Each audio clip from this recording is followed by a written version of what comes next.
안녕하세요. 저는 기적을 경험하고 이 세상 그 누구보다 행복한 사람이 된 60대 남성입니다.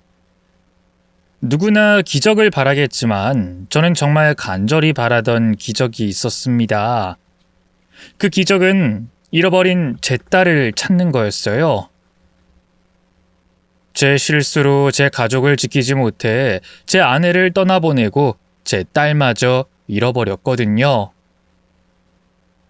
잃어버린 딸을 찾기 위해 정말 평생 동안 사람들을 붙잡고 전국을 뒤지고 다녔지만 제가 아무리 열심히 딸을 찾아도 그땐 제게 기적이 찾아오지 않았습니다.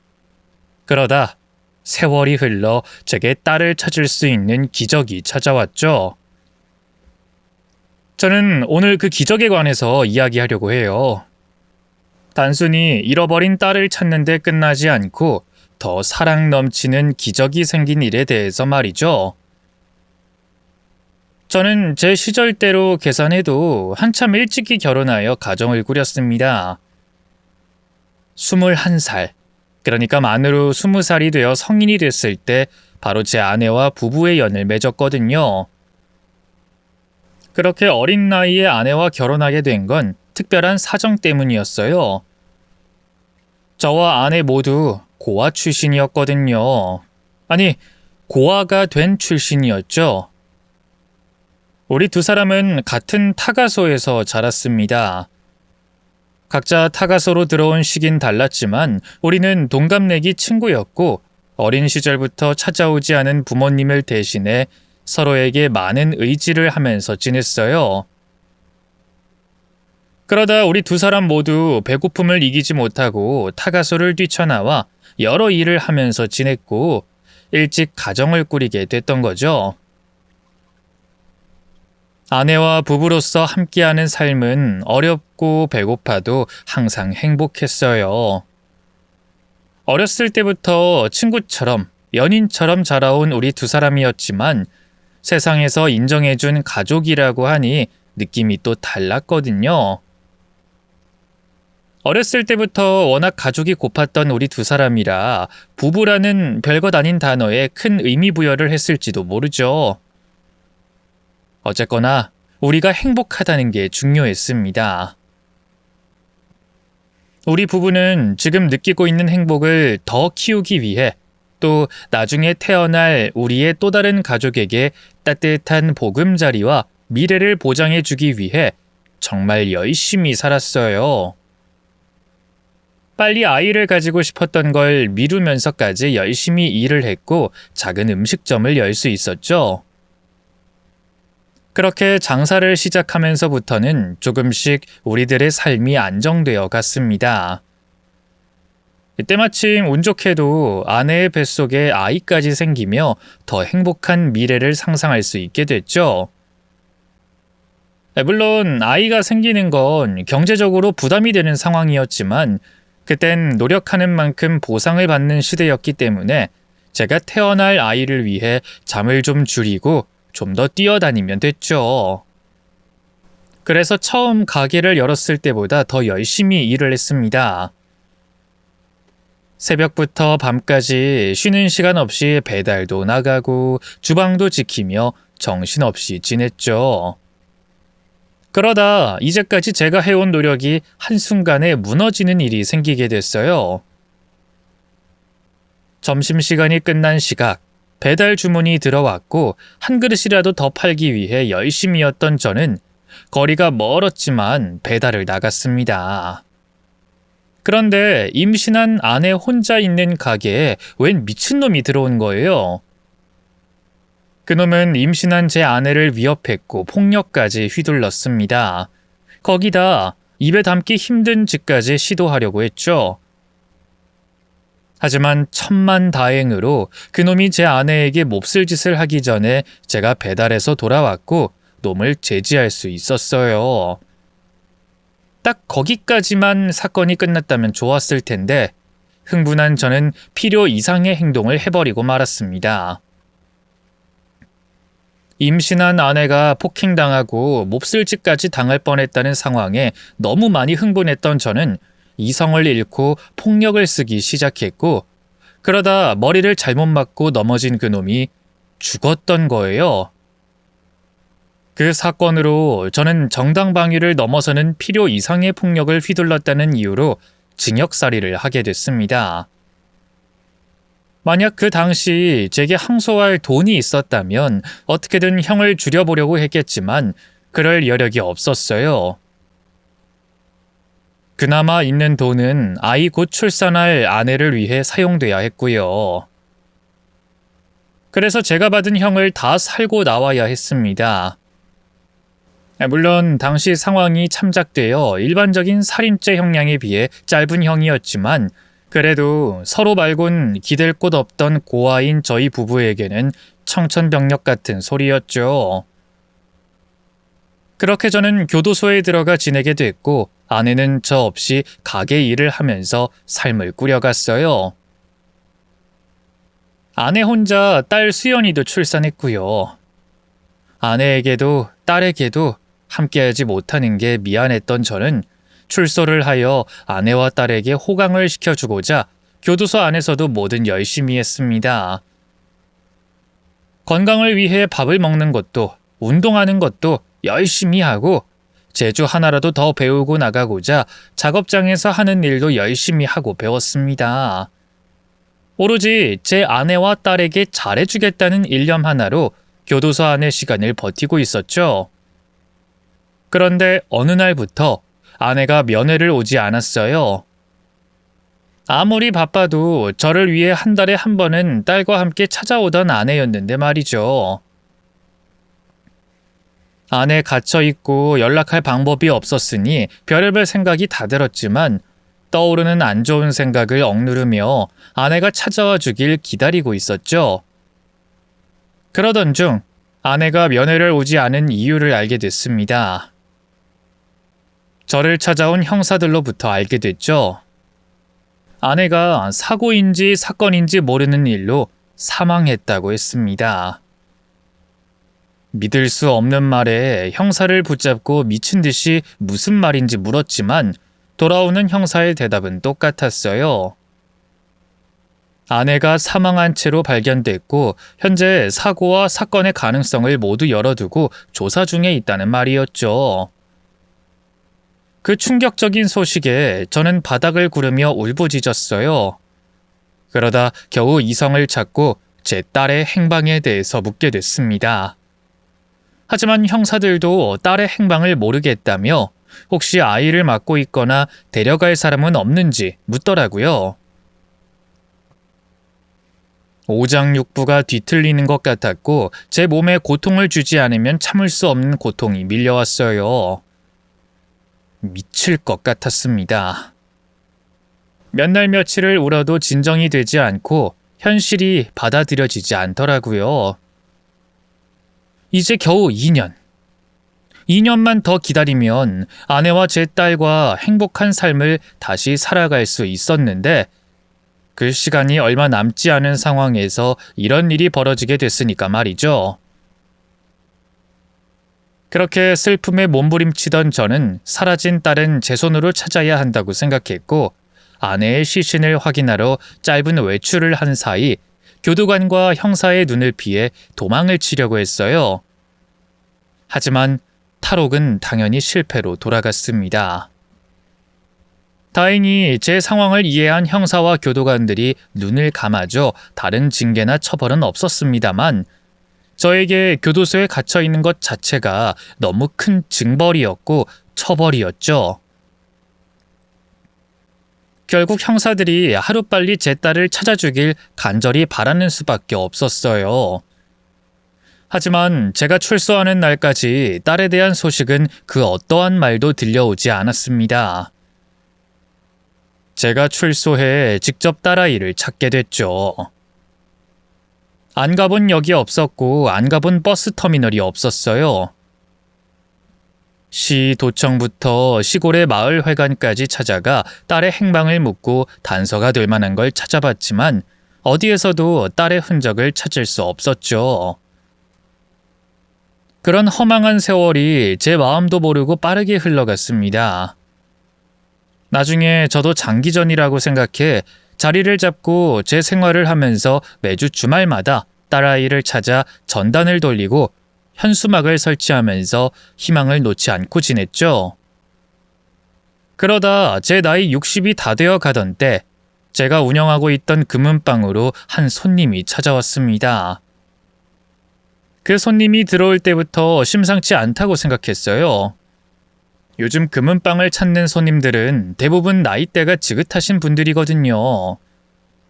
젊은 사람들은 저희 금은방에서 반지나 목걸이를 사지 않을 뿐더러 팔려고도 오지도 않았습니다. 좀 멀더라도 규모가 있는 곳으로 가거나 자기들끼리 중고 거래를 하니까 말이죠. 아주 가끔 시계를 손보려고 오는 손님들도 있긴 한데 그런 손님들도 대부분 자기 아버지 때부터 가게를 찾은 동네 주민이었어요. 그런데 그날 찾아온 그 손님은 저희 동네 사람도 아닐 뿐만 아니라 굉장히 젊은 여자였습니다. 그러니 제가 신기할 일이라고 생각할 수밖에 없었죠.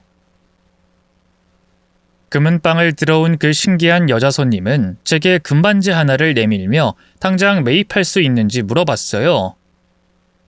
저는 여자가 건넨 반지를 집어들고 간단히 확인을 해봤죠. 그런데 그 반지는 보통 반지가 아니었습니다. 다른 사람에게는 평범한 금반지로 보일지 몰라도 제겐 특별한 반지였어요. 제가 아내에게 선물했던 반지였으니까요. 저는 다급히 여자에게 이 반지가 어디서 났는지 묻게 됐죠. 저 반지 좀 팔려고 하는데요. 오늘 바로 매입해 주시나요? 보통 바로 해드리죠. 그럼 물건 좀 보여주시겠어요? 네, 여기요. 반지가 굉장히 오래된 거네요. 이거 저도... 이게 왜 여기에... 저기, 이 반지 어디서 난 겁니까? 이 반지 손님 반지가 맞아요? 네? 왜요? 반지에 무슨 이상이 있나요? 그거 진짜 금 맞는데? 금 반지 맞는데 내가 확인해 볼 게 있어서 그래요. 이 반지 어디서 난 거예요? 그거 어릴 때 엄마가 준 건데 이제 필요 없어서요. 당장 돈이 필요하기도 하고. 근데 반지 매입할 때 이런 것까지 알아야 하는 거예요? 갑자기 왜... 손님, 어머니께서 주셨다고요? 아니 그러면... 아니 이게 어떻게... 왜 그러시는데요? 물건이 이상한 거면 주세요. 다른 곳에 팔게. 수연아, 너 아빠 못 알아보겠니?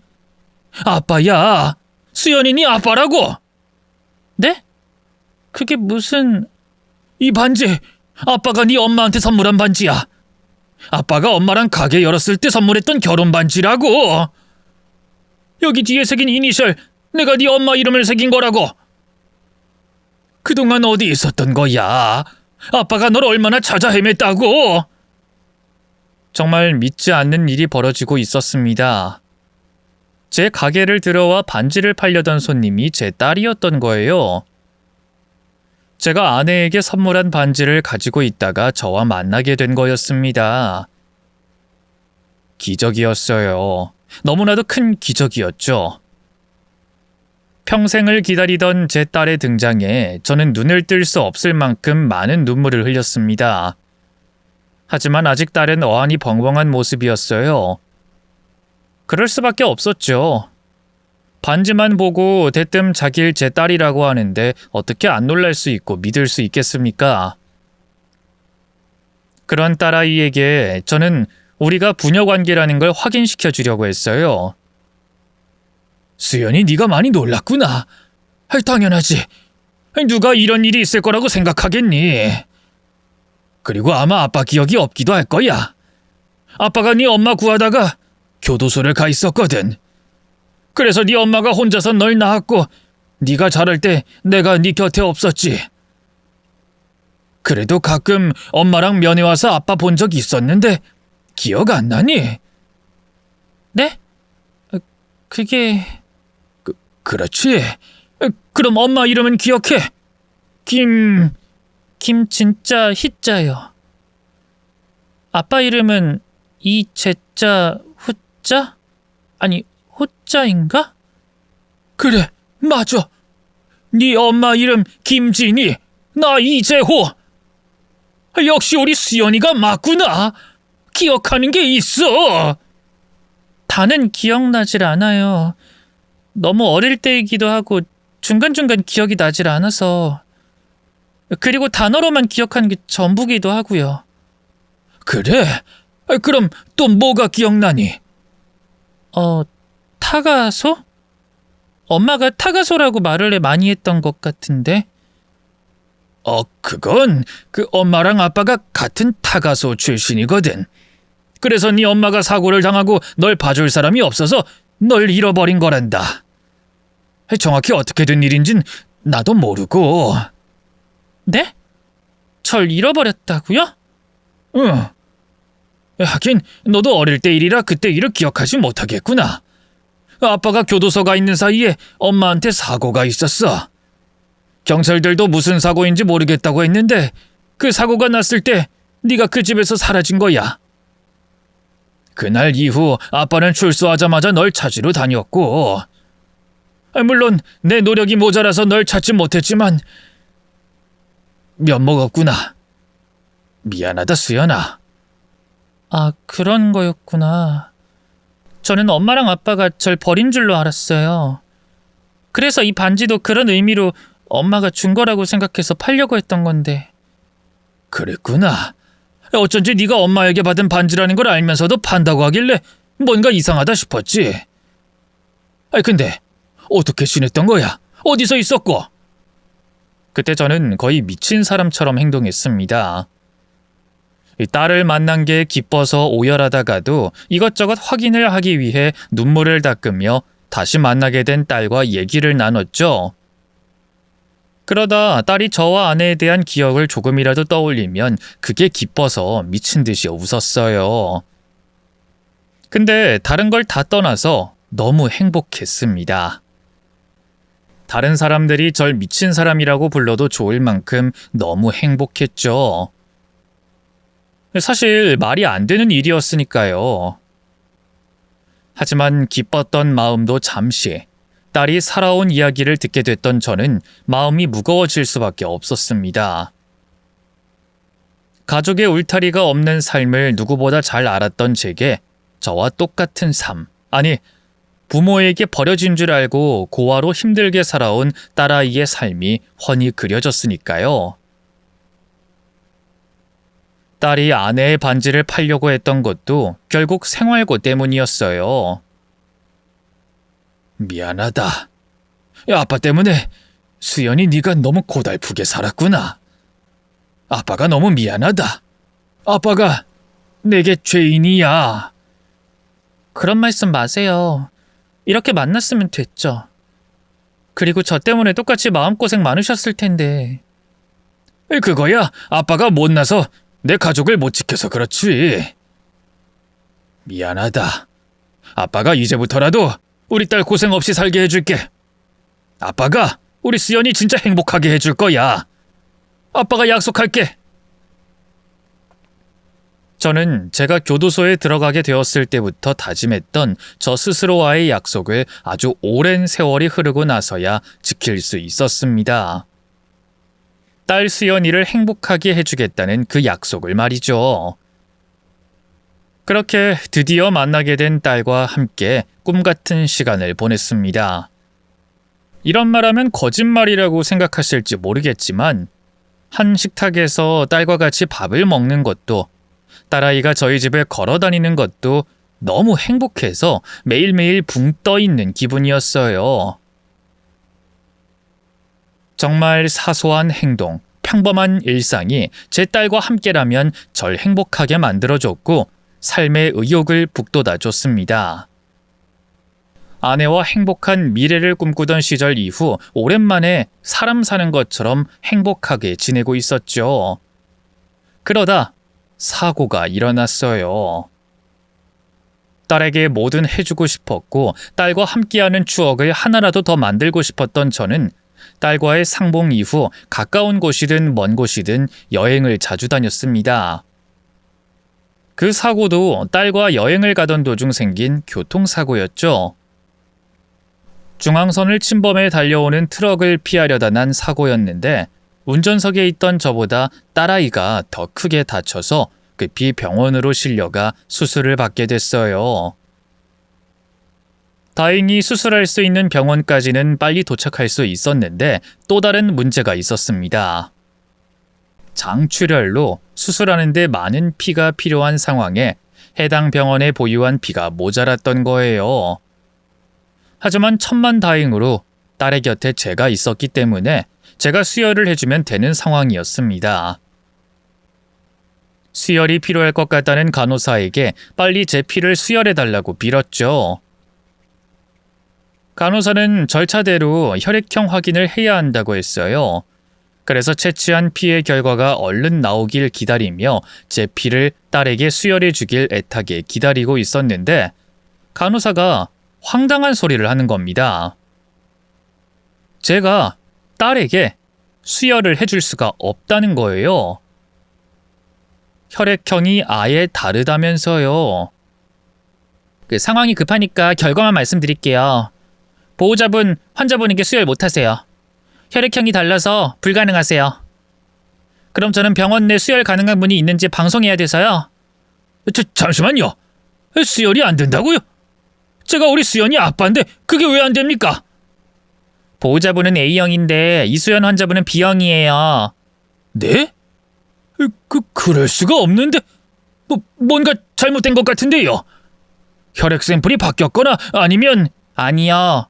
검사 결과는 확실해요. 그리고 죄송한데 지금 진짜 급한 상황이라 보호자분과 이럴 시간 없어요. 죄송합니다. 말이 안 된다고 생각했어요. 제 딸의 혈액형이 절대 B형이 될 수가 없었거든요. 저도 A형이었고 제 아내도 A형이었으니까요. 다른 사람이라면 아내의 혈액형을 헷갈릴 수도 있겠지만 저는 아니었습니다.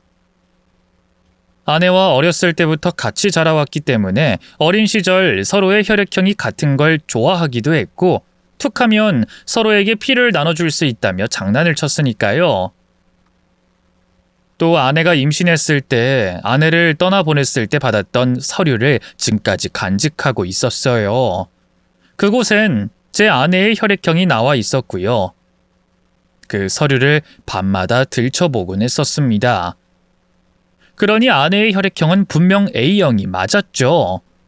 그럼 제 혈액형을 헷갈리기라도 해야 했는데 저도 딸아이를 찾는다고 DNA 등록을 위해 혈액을 채취했었고 거기서도 A형이라는 결과를 받았어요. 그날 병원 검사 역시 간호사는 제가 A형이라고 말해줬고요.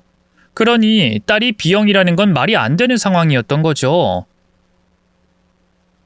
혼란스러웠지만 머릿속으로 드는 생각이 있었습니다. 내 딸이라고 생각했던 아이가 내 딸이 아닐 수도 있다는 생각이었죠. 아니, 간호사 말이 사실이라면 제 딸이 아니라는 거였습니다. 망치로 머리를 세게 얻어맞은 듯한 기분이었어요. 몸 전체가 바닥으로 꺼지는 듯한 느낌이었죠. 저는 정신을 차리지 못하고 계속 그 자리에 멍하니 서 있었습니다. 한동안 어리나간 채로 있었죠. 이후 수술을 마친 딸아이는 회복실을 거쳐 일반 병실로 옮겨졌고 천천히 건강을 되찾아갔습니다. 그러는 동안 저는 혼자서 소가리를 해야 했어요. 딸의 혈액형을 다시 한번 확인하고도 어떻게 된 일인지 묻지 못하고 있었던 거죠. 눈앞에 있는 아이를 보면서 내 딸이 아닌 현실이 두려웠습니다. 또 아니라는 말을 아이 입에서 듣게 됐을 때 제가 받게 될 상실감이 너무 클 것 같아 감당할 자신이 없었어요. 만약 나만 입을 다물고 진실을 묻어둔다면 이대로 내 딸과 함께 행복하게 살 수 있지 않을까 싶었죠. 그러면서도 제 눈앞에 있는 아이가 제 딸이 아니라는 게 시간이 지날수록 어딘가에 있을 제 딸과 멀어진다는 생각 때문에 고민하고 괴로워했죠. 그러다 결국 제 곁에 있는 아이가 퇴원하는 그날 진실을 묻게 됐습니다. 제 딸이 맞냐고 말이죠. 저 수연아, 내가 묻고 싶은 게 있는데. 뭔데요? 뭐길래 계속 말하길 어려워하세요? 그게 나도 그렇고 네 엄마도 그렇고 우리 두 사람 모두 A형이야. 그러니까 나올 수 있는 혈액형 중에 어떤 식으로든 B형은 없어. 근데 너는 여기 환자 정보에 나온 것처럼 B형이더구나.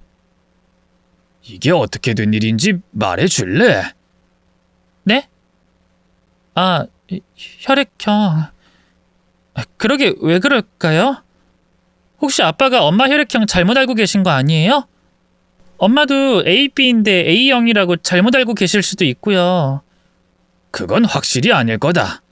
엄마랑 난 어렸을 때부터 자라왔고 서로에 대해선 모르는 게 없으니까. 또 남아있는 병원 기록에도 다 A형이라고 적혀 있고. 너 수연이가 아니니? 아빠, 제가 왜 수연이가 아니에요. 엄마가 준 반지도 가지고 있었고 또 엄마한테 들었던 얘기도 다 해드렸는데. 근데 왜... 이거 돌연변이? 아니면 무슨 착오가 있지 않을까요? TV 보면 믿기지 않은 일들이 아주 우연히 벌어지고 하던데 제가 아빠랑 만나게 된 일도 그렇잖아요. 그런 것 같은데? 제가 묻는 말에 당황했는지 아이는 횡설수설하기 시작했어요. 그 모습을 보며 제 딸이 아니라는 것과 아이 역시 자신이 제 딸이 아니라는 걸 알고 있음을 확신하게 됐죠. 저도 모르게 고개가 떨궈졌습니다.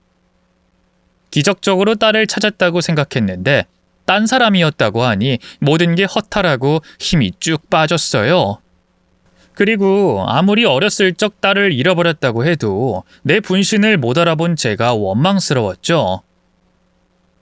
또 어딘가에 있을 제 딸을 생각하면 너무 미안했습니다.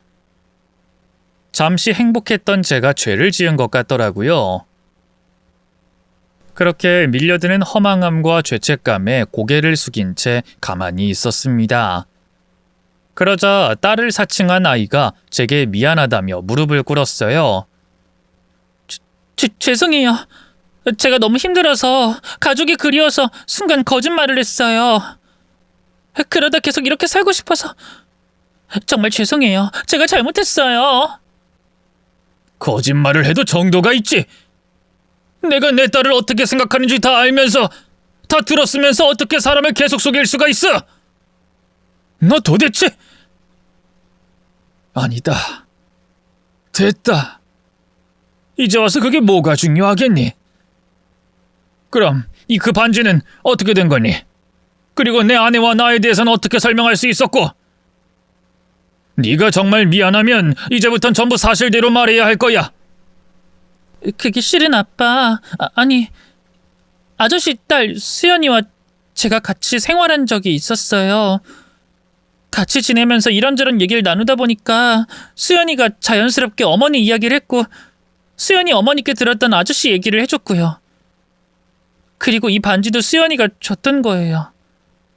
같이 지낼 때 제가 수연이를 많이 도와줬는데 그게 고맙다면서 제게 이걸 줬어요. 뭐? 그럼 네가 수연이랑 같이 있었다는 거야? 우리 수연이 잘 있니? 건강한 거야? 아니, 수연이 지금 어디 있니? 연락은 되고? 그게 오래전에 헤어졌어요. 저도 그렇고 수연이도 의지할 곳 없는 고아 출신이다 보니까 일자리 따라 이사를 다니거든요. 같이 살게 됐던 것도 처음부터 같이 지냈던 게 아니라 같은 곳에서 일하게 돼서 지냈던 거고요. 반지도 헤어질 때 수연이가 제게 줬던 거예요. 연락처는 알고 있긴 했었는데 중간에 핸드폰도 바꾸고 서로 떨어진 뒤에는 연락이 뜸해지다 보니까 잊어버렸고요. 죄송해요. 반지도 저와 아내에 대한 이야기도 제 딸 수연이에게 들었다는 말에 기대를 했었지만 오래전 제 딸과 헤어졌고 연락처도 모른다는 말에 크게 실망할 수밖에 없었어요. 그리고 제가 조금만 더 노력했다면 딸을 찾고 행복한 시간을 보낼 수 있었을 거라는 생각에 후회와 자책을 하게 됐죠. 어마어마한 상실감도 찾아왔습니다. 한숨만 푹푹 내쉬게 되더라고요. 그러자 딸을 사칭한 아이는 제게 미안하다는 말을 남기고 자리를 떠나려고 했어요. 저는 그 아이를 붙잡았죠. 정말 죄송합니다. 더 이상 피해 끼치지 않을게요. 그리고 자리 잡는 대로 돈 모아서 제가 아저씨에게 끼친 금전적인 피해 다 갚겠습니다. 진짜예요. 꼭 갚을게요. 그럼 그동안 정말 감사했습니다. 그리고 죄송합니다. 그래서 이제 막 회복한 몸으로 어딜 가려고? 나가면 지낼 곳은 있고. 구해봐야죠. 그리고 몸은 이제 괜찮아요. 됐다. 네가 그렇게 가면 나도 마음이 편치 않아. 그리고 네가 나간다고 일이 해결되는 것도 아니고. 우선 집에서 계속 지내고 돈 모아서 자리 잡을 수 있을 때 그때 나가. 그래도 제가 한 짓이 있는데 죄송해서 아저씨 집에 못 있죠. 그렇게 죄송하면 네가 내 딸 찾는 데 도와줘라. 지금 이 상황에서 네가 내 딸과 가장 최근까지 알고 지냈고 얼굴도 아는 사이 아니냐. 내 딸 찾는 데 도와주는 걸로 나한테 미안한 거 대신에. 아저씨... 짐은 다 챙긴 거지? 그럼 옷 갈아입고 밑으로 내려와라. 딸을 사칭한 아이가 괘씸하고 밉기도 했지만 그래도 그냥 보낼 수는 없었습니다. 아주 짧은 기간이었지만 내 딸로 믿고 지내며 가지게 된 정이 있었고 무엇보다 내 딸과 비슷한 모습에 마음이 갔어요. 자기 상황이 어려워서 가족의 품이 그리워서 그랬다는데 어떻게 매정하게 이제 막 수술을 마치고 갈 곳이 없는 아이를 밖으로 보낼 수 있겠어요. 만약 내 딸이 그 아이와 같은 상황이라면 어쩌나 싶은 생각에 퇴원한 아이를 데리고 집으로 돌아갔죠. 제 딸을 사칭한 아이의 이름은 화영이었습니다. 저는 화영이에게 이전에 있었던 일에 대해서는 최대한 묻지 않았고 제 딸을 찾는 데 도움이 될 만한 이야기를 나눴어요. 물론 저와 있었던 일을 묻지 않는다고 해서 저와 화영이 사이가 이전과 같았던 건 아니었습니다. 화영이는 제게 미안했는지 절 대하는데 많이 어려워했죠. 그럴 때마다 편하게 대해주려고 했지만 제게 화영이를 신경 쓸 만한 시간이 많지 않았어요. 화영이에게 듣게 된 단서들로 다시 제 딸 수연이를 찾으러 다녀야 했으니까요. 화영이에게 듣게 된 수연이의 단서들은 제가 가지고 있던 정보에 비하면 굉장히 최근의 일이었기 때문에 금방 딸아이를 찾을 수 있을 거라고 생각했습니다. 그런데 딸아이를 찾는 건 생각보다 쉬운 일이 아니었어요. 중간에 딸의 행적이 뚝 하고 끊기기도 했고 행방을 안다던 분이 다른 사람과 제 딸을 착각해 헛걸음과 시간을 낭비하기도 했죠. 그러는 사이 시간은 어느새 많이 흘러 있었고 저는 점점 지쳐갔어요. 체력적으로 정신적으로 많이 힘들어하다 보니 한 집에 있던 화영이에게는 더 신경을 써주지 못하고 있었죠. 그러던 어느 날 화영이가 사라졌습니다. 화영이가 사라진 걸 알게 되곤 더 자책했어요. 내가 붙잡고 내 집에서 머물라고 했는데 신경 하나 못 써줬던 시간들이 생각나서 말이죠. 그리고 마음이 휑하더라고요. 제 딸을 사칭하고 절 속인 화영이었지만 그래도 내 딸이라고 생각하고 지냈던 시간이 있어서 그랬는지 딸을 찾는 동안 함께한 시간이 많지 않았어도 한 집에 있다는 것만으로도 제게 많은 위로가 됐었나 보더라고요. 그래서 그런지 딸아이도 못 찾은 상황에 화영이마저 사라지자 텅 빈 집안처럼 제 마음도 텅 빈 듯 했습니다. 그 충격에 여운이 쉽게 가시지 않았지만 저에겐 그 감정을 빨리 떨쳐내고 해야 하는 일이 있었어요. 제 딸을 찾는 일이었죠. 그래서 내 딸 수연이가 어딘가에 살아있을 거라는 희망 하나만 가지고 다시 전국을 돌아다니기 시작했죠. 하지만 중간에 끊긴 행적 이후 딸아이의 행방을 찾는 건 쉽지 않았고 몇 달 동안 딸을 찾는데 아무런 진전이 없었습니다. 그날 역시 저는 딸의 행방이나 단서를 알아내지 못해 허탈한 마음으로 집에 도착했죠. 그런데 현관 비밀번호를 누르고 집 안으로 들어가자 다른 이의 온기가 느껴지는 겁니다. 저는 헐레벌떡 신발을 벗고 집 안으로 들어가려고 했죠.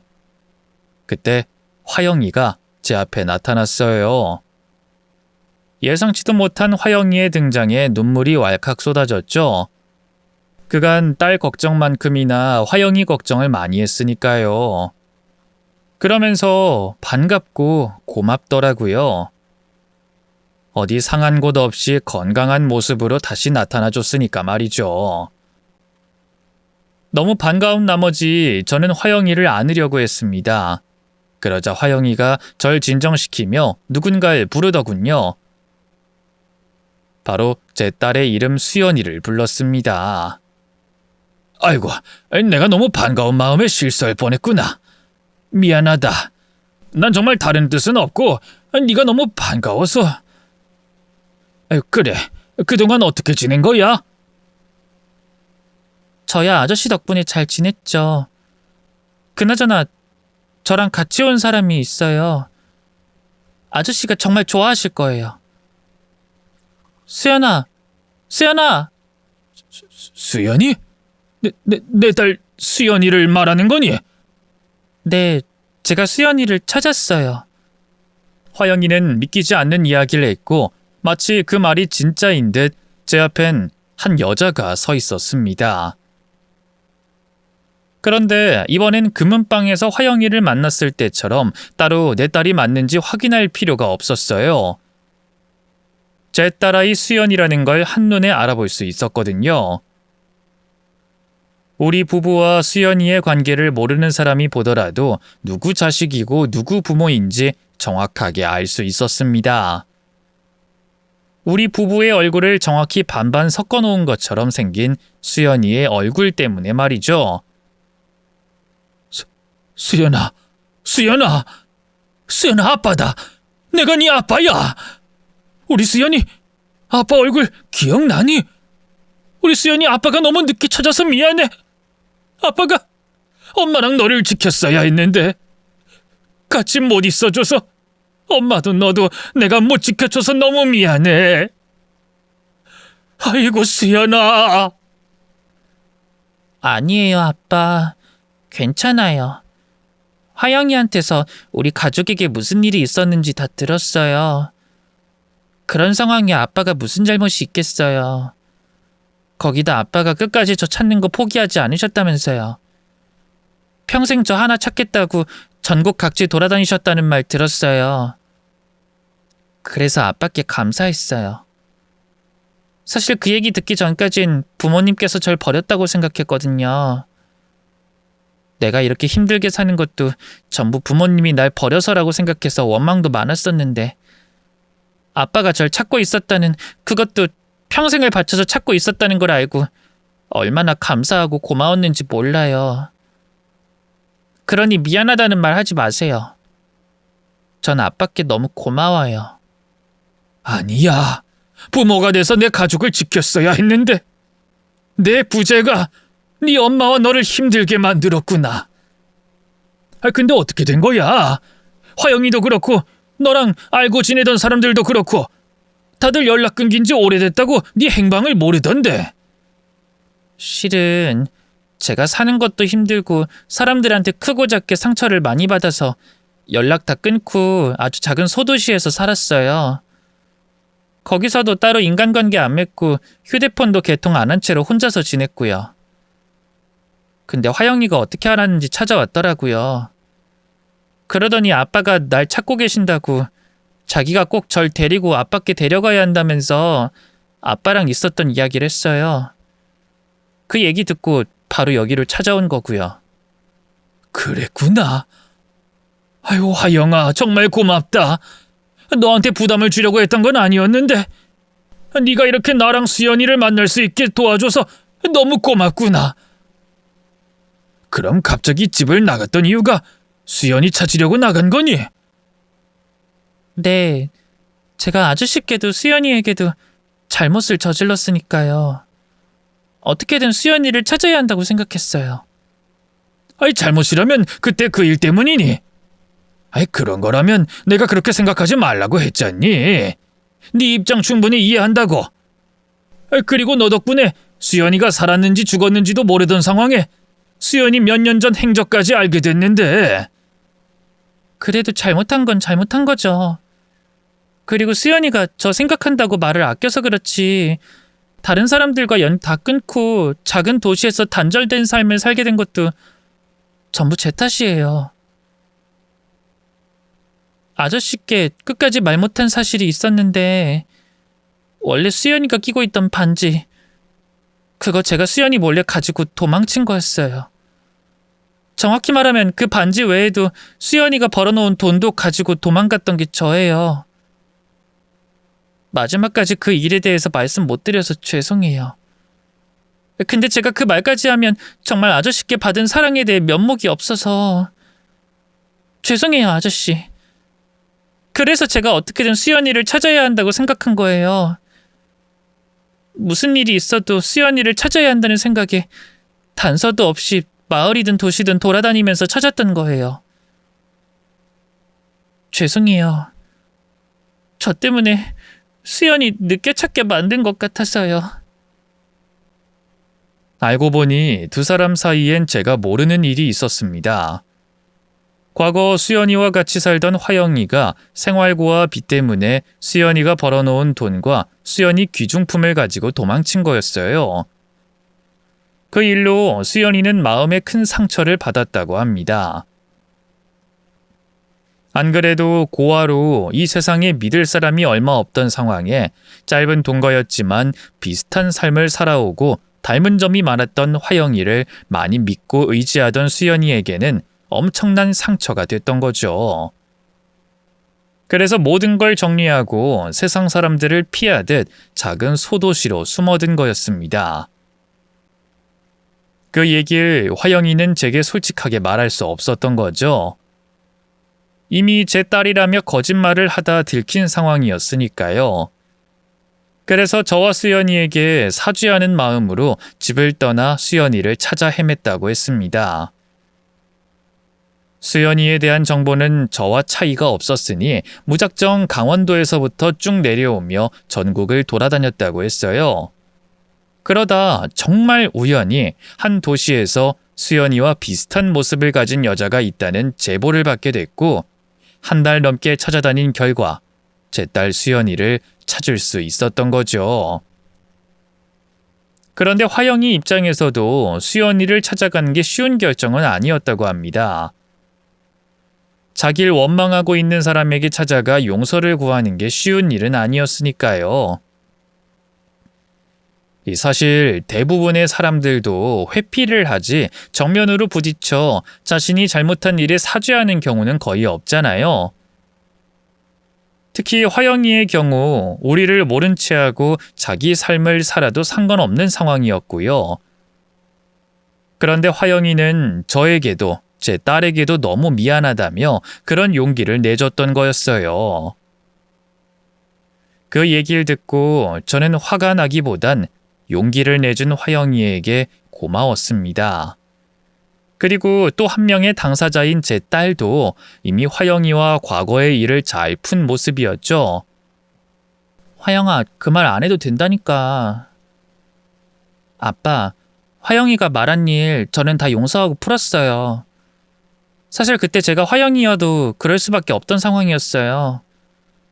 화영이한테 있던 빚도 원래 화영이 빚이 아니라 일하던 공장의 사장이 떠넘긴 빚이었다고요. 그리고 제가 화영이랑 살면서 얼마나 빚진 게 많았는데요. 작은 것부터 열거하면 제가 받았던 게 더 클 거예요. 그러니까 화영이 용서해 주세요. 네? 수연이 네가 그렇게 말 안 해도 아빠 화 안 낸다. 화영이가 어떤 마음으로 널 찾아다닌지 알고 있으니까. 그리고 화영이 아니었으면 내가 널 찾을 수 있었겠니? 또 수연이 네가 아빠에게 고맙다고 한 것처럼 나도 화영이에게 고맙기만 하구나. 고맙다, 화영아. 그리고 저번에도 말했지만 네가 내게 가진 마음의 빚 가지지 않아도 돼. 네가 내게 준 수연이에 대한 희망만으로도 그때 그 일은 다 털어낸 거니까. 알겠지? 감사해요, 아저씨. 고마워, 수연아. 저 대신 딸 수연이를 찾아준 화영이에게 어떻게 화를 낼 수 있겠습니까? 또 이제 모두가 행복하게 끝난 일이잖아요. 저는 평생 찾아 헤매던 딸아이를 찾게 됐고 저의 존재를 모르던 딸에겐 가족이 생겼어요. 또 화영이는 수연이와 저에 대한 무거운 마음을 덜어낼 수 있었습니다. 이제 과거 일은 다 덮어두고 행복한 지금을 마음껏 느낄 때였어요. 저는 딸아이를 안고 이런저런 이야기를 나누며 너무나도 기쁜 시간을 보내고 있었죠. 그러는 사이 저희 두 사람 관심에서 조금 멀어진 화영이는 조용히 집에서 떠날 준비를 하고 있었어요.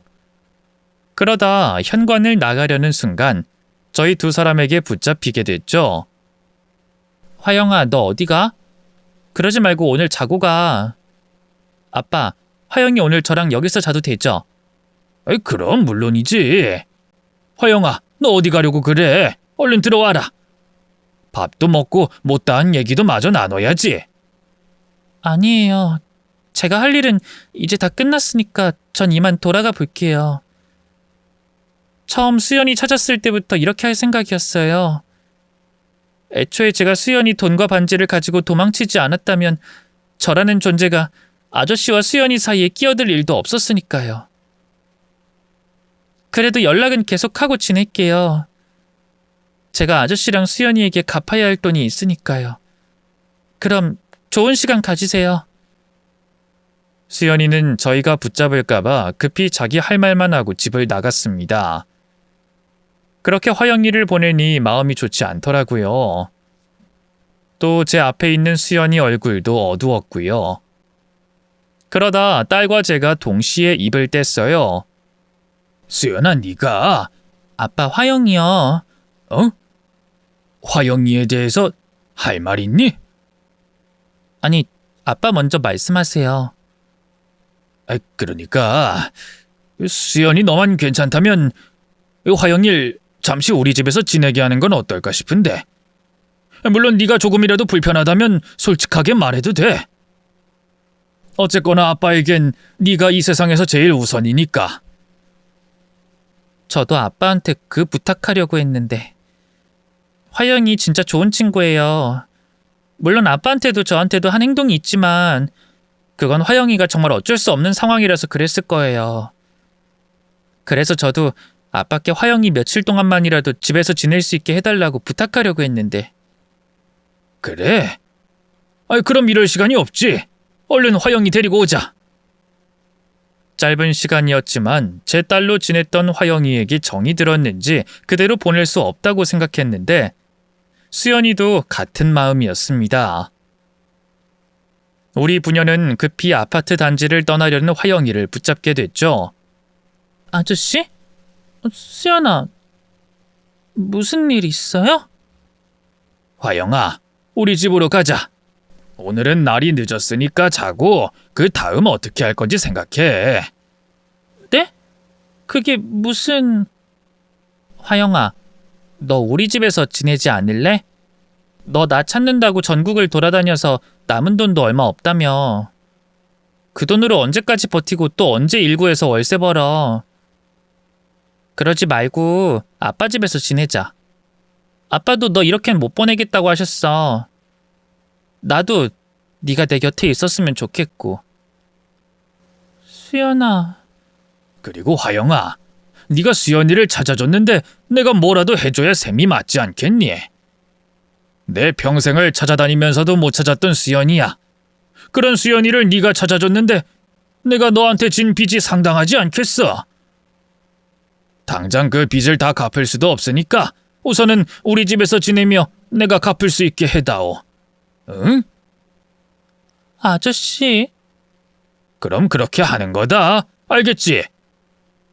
아저씨, 정말 감사합니다. 수연아, 정말 고마워.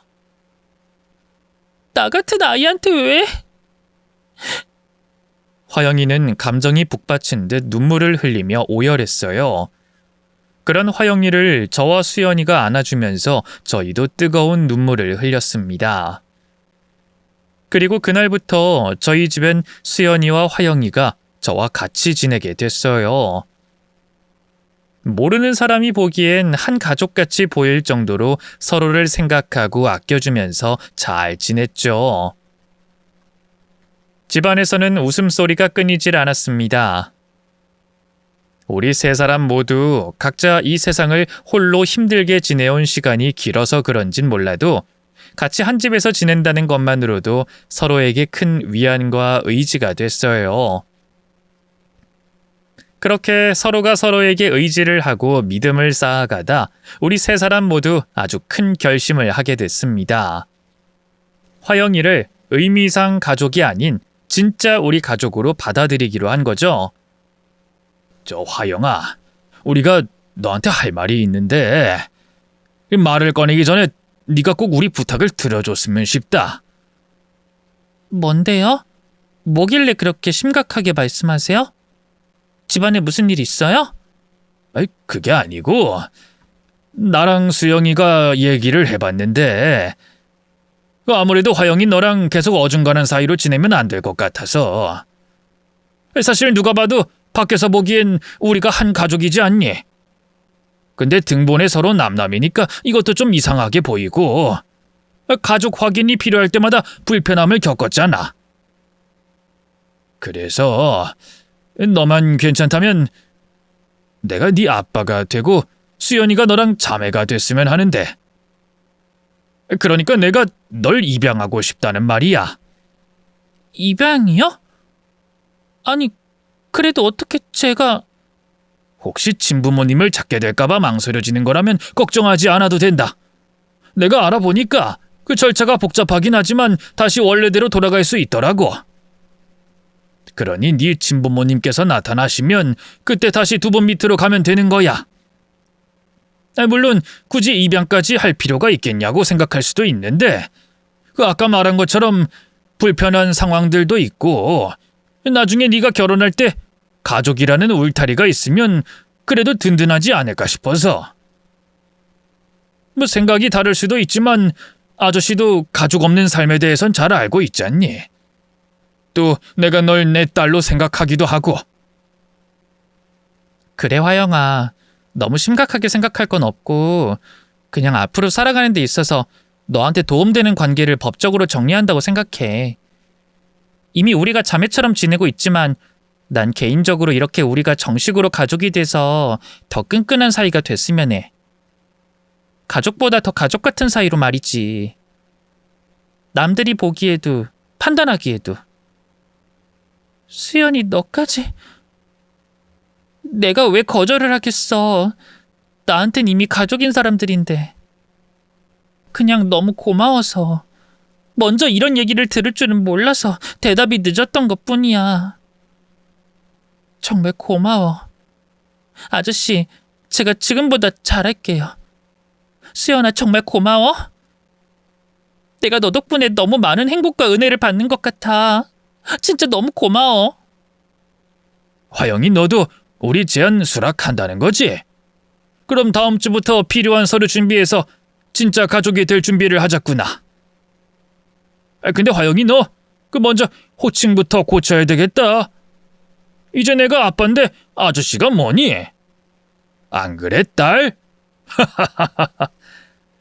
화영이와 함께 살아가면서 우리는 이미 가족이라는 하나의 생각을 가지고 있었기 때문에 그 생각을 현실에 반영하기로 했어요. 그 결과 저는 사랑스러운 두 딸을 얻게 됐고 두 딸 덕분에 믿음직한 사위도 둔 이 세상 가장 행복한 아빠가 됐습니다. 여러분께 말씀드릴 이 글을 작성하면서 드는 생각이기도 하지만 그때 화영이가 저희 가게를 찾아오지 않았다면, 그리고 그 거짓말을 하지 않았다면 오늘 과연 이런 행복을 얻을 수 있었을까 생각하곤 합니다. 물론 결과가 좋게 됐다고 잘못된 과정을 미화할 순 없겠지만 화영이가 한 거짓말은 당시 상황을 생각해서 충분히 이해할 수 있는 일이라고 생각해요. 그래서 전 화영이가 찾아와 준 그날이 제게 한 거짓말이 참 고맙습니다. 또 엇나가지 않고 바르게 자라준 제 딸 수연이에게 너무 고맙고 지금도 미안한 마음을 가지고 있어요. 그래서 두 아이에게 항상 잘해주고 싶어요. 그러다 보니 항상 흘러가는 시간이 너무 아쉬워요. 오늘은 이렇게 두 아이에게 잘해주고 싶은데 또 내일은 저렇게 잘해주고 싶은데 시간이 너무 빨리 흘러가서 말이죠. 이렇게 제 딸들에게 제가 줄 수 있는 사랑을 전부 다 준 다음 하늘나라에 올라가 저를 마중해 줄 아내와 마저 이루지 못한 행복을 누리려고 합니다. 제가 꼭 그런 행복을 삶이 닿을 때까지 누릴 수 있게 기도해 주세요. 그럼 제가 겪은 기적 같은 이야기를 여기서 마치겠습니다. 여러분 곁에 있는 가족을 항상 소중하게 생각하세요. 그리고 시간과 때를 가리지 말고 사랑한다고 말해주세요. 아무리 말해도 모자라고 듣기 좋은 소리입니다.